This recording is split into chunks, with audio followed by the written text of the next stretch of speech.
శ్రీమాత్రే నమః. ఈరోజు ఈ వీడియోలో మనం 2024 జనవరి 18 గురువారం సింహరాశి ఫలితాలను చూద్దాం. మీరిలాగే ప్రతిరోజు సింహరాశి ఫలితాలను తెలుసుకోవాలి అనుకుంటే మన ఛానల్ని సబ్స్క్రైబ్ చేసుకోండి. అలాగే ఈ వీడియోని ఒక లైక్ చేయండి. మీ ఫ్రెండ్స్ అండ్ ఫ్యామిలీ మెంబర్స్కి షేర్ చేయండి. ఇంకా విషయంలోకి వెళ్తే జనవరి 18 గురువారం సింహరాశి వారికి సంబంధించి ఉద్యోగస్తులకు ఉన్నత హోదాలు లభిస్తాయి. అన్ని రంగాల వారు నూతనోత్సాహంతో ముందుకు సాగుతారు. స్నేహితులతో సఖ్యత పెరుగుతుంది. విలువైన వస్తువాహనాలు కొనుగోలు చేస్తారు. చిన్ననాటి మిత్రులతో శుభకార్యాల్లో పాల్గొంటారు. వ్యాపారాలు మరింత ఉత్సాహంగా సాగుతాయి.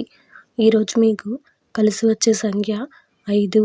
ఈరోజు మీకు కలిసి వచ్చే రంగు ఆకుపచ్చ మరియు చామనము రంగును ధరిస్తే మంచి ఫలితాలను పొందుతారు. ఈరోజు మీకు తూర్పు దిక్కు ప్రయాణాలు మంచివి కావు.